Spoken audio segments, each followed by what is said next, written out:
બધા ખાસ અહીંયા આવ્યા છો તો એવું કાર્ય આ દેહ કરીને કરવું જોઈએ કે ભગવાનને સંત રાજી થાય અને આપણા જીવનો મોક્ષ થાય. એટલા માટે શરીર આપ્યું. શરીર છે આપ્યું છે એ ખાવા પીવા મોજ શોખ સિનેમા નાટક ચેટક અનેક જાતના બધા આ નાટક થાય છે એવું જોવા માટે નથી, એ ભોગવવા માટે પણ નથી, પણ આપણા જીવનો મોક્ષ થાય કલ્યાણ થાય એટલા માટે જ કહ્યું છે. અને એટલા માટે આપણા સંસ્કૃતિ આપણને કહે છે કે માતૃદેવો ભવ. માતાને પગે લાગીએ પહેલાં તો માતાએ જન્મ આપ્યો છે ને આપણને, તો એને પગે લાગવાથી આપણને સારું જ્ઞાન થાય, આપણે સુખી થઈએ રહે. એટલે માતાઓને આપણે જે જન્મ આપનાર એમને ખાસ પગે લાગવાથી આપણને એ સારી રીતે ખવડાવે છે, પીવડાવે છે, નવડાવે છે, ધોવડાવે છે, ભણવાનું ઘણું બધું કરે છે. તો એને આપણે જો નમસ્કાર કરીએ તો આપણામાં સારા સદગુણો આવે બધા. પછી પિતૃદેવો ભવ કહીએ છીએ, એટલે પિતાને પણ પગે લાગવું જોઈએ.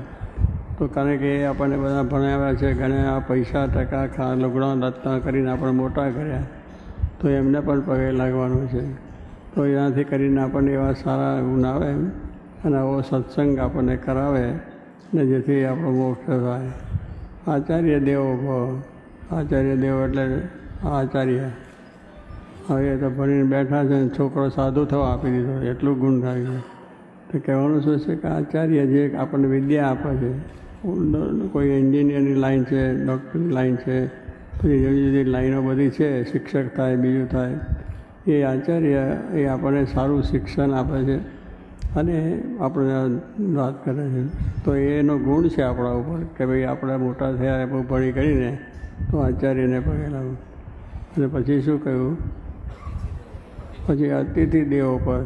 હવે અતિથિ એટલે સમજો, અતિથિ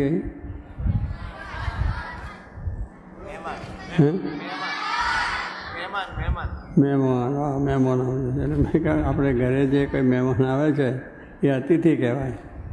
અને અતિથિ એટલે એનો અર્થ સમજો છો કે આપણને લેટર નહીં લખે, ટેલિફોન નહીં કરે, કોઈ જાતનો સંદેશો મોકલશે નહીં અને આવીને આપણે ઘરે ઊભા રહે. શું આપણે ઘરે આવીને ઊભા રહે તો એનું પણ સન્માન કરવું. કોઈ પણ આપણે જાણતા ના હોય, ઓળખતા ના હોય, છતાં પણ એ આવે આપણે સગાવાલા આવે તો આપણે એને બધું સફળ કરીએ છીએ. પણ આપણે અતિથિ એટલે શું, કોઈ પણ એને આપણી જાતના સંબંધ હોય છતાં આપણને કંઈ પણ કયા વગર એકદમ મહારાજે પણ બધાને આપણને આદેશ આપ્યો છે કે મા બાપને પગે લાગવું, મા બાપની સેવા કરવી, મા બાપને કરવું. તો એ પ્રમાણે આપણી વિદ્યા છે ને એમાં જો પ્રભુ કોલેજ કરતાં શું થયું, પછી આ જ્ઞાન આપણને આવ્યું. આપણને જ્ઞાન એમને આપ્યું કે ભાઈ આપણે આ ભગવાનના ભક્ત થયા છે તો જૂઠું ના થાય, ચોરી ના થાય, કોઈનું ખરાબ ના થાય, કોઈને કાંઈ કહેવું, કોઈને નુકસાન ના થાય. આપણે કોણ છે સૌથી મોટા, કોણ છે? ભગવાન. બધા દુનિયામાં જેટલા મોટા છે, પૈસાદાર મોટા થયા, નોકરી ધંધે કરીને મોટા મોટા હોદ્દા અધિકાર મોટા કર્યા, એનાથી નથી. આપણે ભગવાનના સાચા ભક્ત બન્યા, સાચા સાધુ બન્યા અને સારા બન્યા છે એની મહાનતા છે, એની મોટા છે. પહેલાં પછી આપણી બીજી ધન સંપત્તિ ઓછી હોય પણ લોકોને ભાવ થાય. તો એ પ્રહલાદ છે એને નાનપણથી જ ભગવાનની મોટપ હતી કે ભગવાન મોટા છે. ઓ ઈશ્વર ભજીએ તને મોટું છે તું જ નાવાનું નહીં. આપણે કહ્યું એ પ્રમાણે કે મોટું ભગવાનથી સૌથી મોટા કોઈ નથી. ભગવાન જ આ દુનિયાની આ બ્રહ્માંડોનું સંચાલન એ કરે. આપણા ગામનું કે ઘરનું સંચાલન નહીં, આખી અનંત કોટી બ્રહ્માંડ છે એ બધા જીવોનું સંચાલન કરે છે. અને ભગવાન સર્વને ભૂખ્યા ઉઠાડે છે પણ ભૂખ્યા સુવાડતા નથી. સાંજ પડે કંઈ ખાવાનું મળી જાય. માણસ છે મહેનત કરે, સાંજ પડે પણ કંઈ ખાવાનું મળે. કારણ ભગવાન છે એ આપણે એ પ્રેરણા. પ્રહલાદને પહેલેથી જ એવું જ હતું કે મારે ભગવાનનું નામ ભગવાનનું નામ લેવું. એના બાપાને પણ વિરોધ થયો પણ છતાં ભગવાન મૂક્યા નહીં. અને આજે એનો ઇતિહાસ લખાઈ ગયો છે કે પ્રહલાદ મહાન ભક્ત થઈ ગયા કે એટલા નાની ઉંમરમાંથી એને ભગવાનનું એવું ભજન કર્યું. એના પિતાને પણ એને ઘણી જાતની મુશ્કેલી આવી પણ મૂક્યું નથી. તો એના આજે ગુણગાન આપણે તો સંસ્કાર મળ્યા છે તો આજે ત્યાંથી ઘરેથી અહીં આવ્યા છે અને આ દર્શન કરો છો, આમાં ભજન બોલો છો. બધા હરિભક્તો પણ શું છે કે સંસ્કાર મળ્યા છે તો અત્યારે આ સત્સંગમાં આવીને બેઠા છે. અને કે સૌને કામ છે, કાજ છે, નોકરી છે, ધંધા છે, વ્યવસાય છે, બધું છે, ઘણું છે, પણ એને મૂકીને અહીંયા શું કરાય કે અહીંયા ભગવાનના જે ગુણગાન કહીએ તો આપણો મોક્ષ થાય. શું થાય? મોક્ષ થાય એટલે ભગવાનના ધામને પામીએ. આપણો મોહ છૂટી જાય એટલે મોક્ષ. આપણે સત્સંગ મળ્યો છે. શું મળ્યો છે? સત્સંગ. સત્સંગ એટલે સાચો સંગ. સાચું શું છે કે ભગવાન સાચા છે, ભગવાનના સંત સાચા છે અને ભગવાન મૂર્તિ સાચા. સત્સંગ એના લક્ષણ શું છે કે બસ હંમેશા એને ભગવાનનું સ્મરણ થયા જ કરે. હરતા ફરતા, ખાતા પીતા, નાતા ધોતા, સર્વ ક્રિયાની અંદર ભગવાનને સ્મરણ કરી અને પછી ક્રિયા બધી કરે. તો એવા ભક્તો થયા છે. એનું આખ્યાન દાદા ખચર પર્વતભાઈ થઈ ગયા, ગોરધનભાઈ થઈ ગયા છે.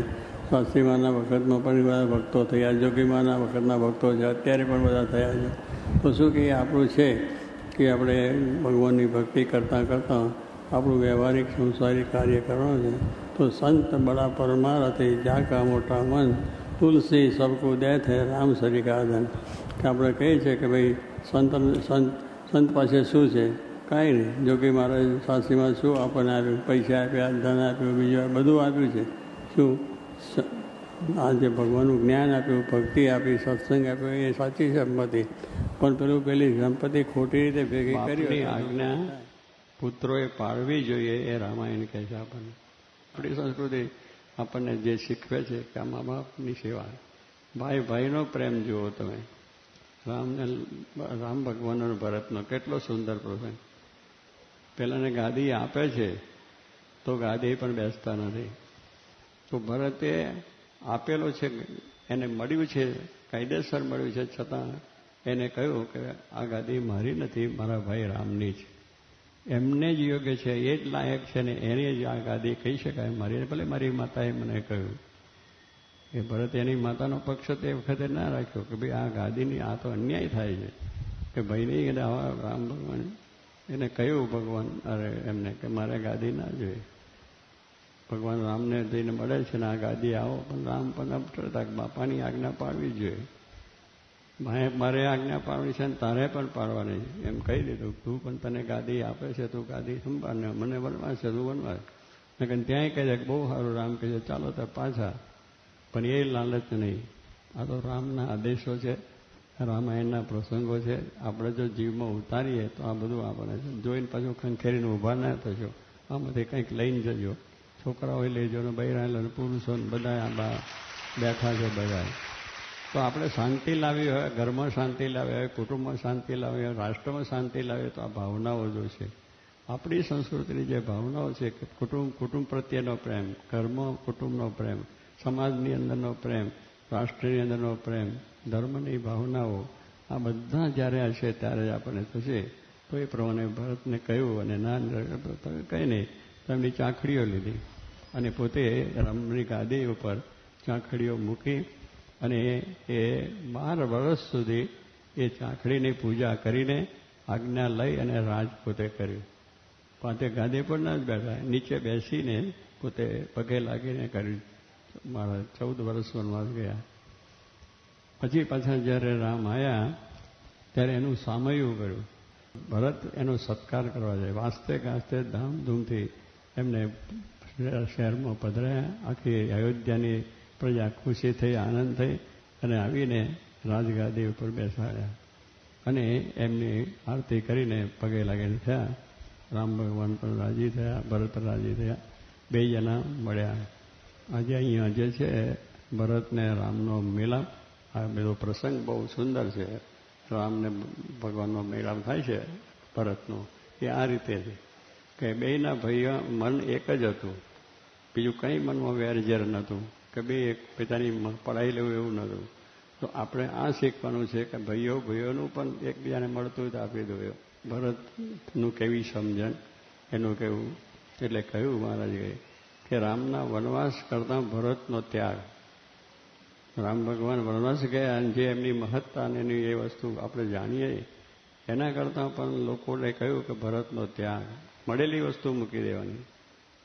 પોતાને આવી મોટી વસ્તુ મળી છે, સામાન્ય નથી મળી કે ચાલો કે 2-5 હજાર રૂપિયા મળી ગયા કે ઝૂંપડું મળી ગયું.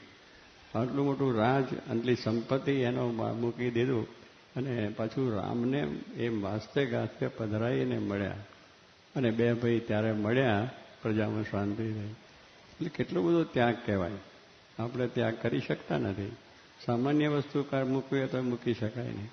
કોર્ટ કચેરી કરીને જે થવાનું થાય, પૈસા ખુવાર કરે, બીજી રીતે ખુવાર થાય, પણ કરે, છેવટે ઝીરો આપણે એનું પરિણામ ભોગવીએ છીએ.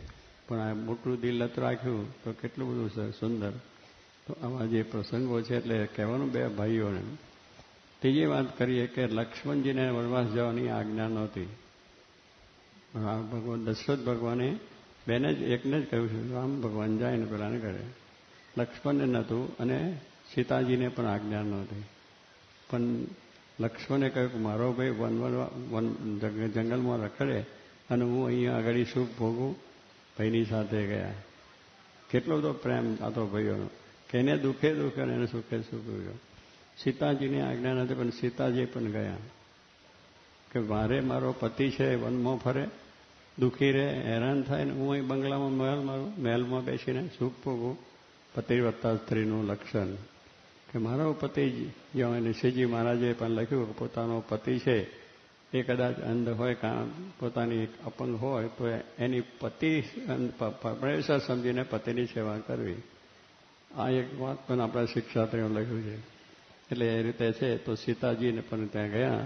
એ પણ વનની અંદર વલકલ વર્ષનો ના સારી સાડી, ના સારા શણગાર, કશું જ નહીં, એમને એમ ગયા નહોતા. લક્ષ્મણ પણ ગયા, બધાને ભેગા ગયા. એટલે કેવું આપણી જે કુટુંબ ભાવના જેને કહીએ છીએ એ આપણા પ્રસંગોથી આપણે ખ્યાલ આવે. રામાયણ તો વાંચી જઈએ છીએ, આપણે સાંભળીએ છીએ. રામાયણના પારાયણો કેટલી સાંભળી નાખી, ભાગવતની પણ વાંચીને આપણે સાંભળ્યું છે.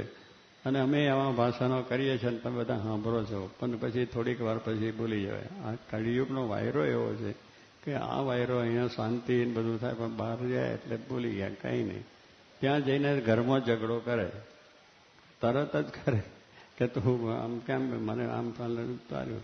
એટલે આવી વસ્તુને પણ આ એક વસ્તુ છે, તો સમજીને જીવમાં ઉતરે તો શાંતિ થાય. પરમાત્મા આપણને આત્મા એટલે ગુણાત્મા સ્વામી, પરમાત્મા એટલે પુરુષોત્તમ નારાયણ અક્ષરરૂપ થવાનું, પુરુષોત્તમની ભક્તિ કરવાની. એટલે બે મૂર્તિઓ છે એ આપણે થવાનું છે. તો એ અક્ષરરૂપ થઈને પુરુષોત્તમની ભક્તિ થઈ. સાચા સંત એ શાસ્ત્રી મહારાજ, જોગી મહારાજ એ આપણને મળ્યા છે. એમને આવું જ્ઞાન આપ્યું છે. તો એ જ્ઞાન કરીને આપણે સર્વ પ્રકારે સુખ્યા થવાનું છે. અને સુખ્યા કરીને આપણને થયું છે શું કહ્યું એટલે પ્રમાણે થાય તો આપણે સારા સુખ્યા થાય. તો એ વાતની વાત છે. તો ભગવાન સર્વને સુખ્યા કરે અને સર્વ પ્રકારે આપણું સંસારી જીવન સુખમય બને. આપણા કાર્ય દરેક બધાને સર્વ પ્રકારે બળ આપે. સારી રીતે આવા સંસ્કાર છે અને વધારે સંસ્કાર થાય. આવી રીતના અહીંયા આગળ આટલા વરસાદની અંદર ને બીજે ત્રીજે થઈને પણ અહીં આવાય છે. એનું કારણ કે આ જ્ઞાન મળ્યું છે. શાસ્ત્રી મહારાજ, જોગી મહારાજે આપણને આ જ્ઞાન આપ્યું છે. એટલે માટે આપણે સમજીને આવીએ છીએ. ભલે આપણને થોડુંક મુશ્કેલી પડે છે, પણ મુશ્કેલી તો વ્યવહારમાં, સંસારમાં, કાર્યો કરે બધામાં મુશ્કેલી તો છે જ. પણ એ મુશ્કેલી માટે આપણને એ થાય, પણ આ મુશ્કેલી આપણે આત્માના કલ્યાણ માટે, ભગવાનની પ્રસન્નતા માટેનું છે. તો એ કંઈ મુશ્કેલી ના કહેવાય, પણ એક સુંદર સારું કાર્ય જેને કહે ભાઈ આ સુંદર છે, તો એ સુંદર કાર્ય છે. તો એવું કાર્ય છે આપણામાં. ભગવાન વધારે તમારા જીવનમાં દ્રઢતા થાય, આવી નવી ભક્તિ થાય, હવે નવું તમારું કાર્ય થાય, કુટુંબમાં શાંતિ રહે, સમાજમાં શાંતિ રહે, દેશમાં શાંતિ રહે. આ બધા જીવોને સારા વિચારો, સારા સંસ્કારો આવે એ મારાને પ્રાર્થના.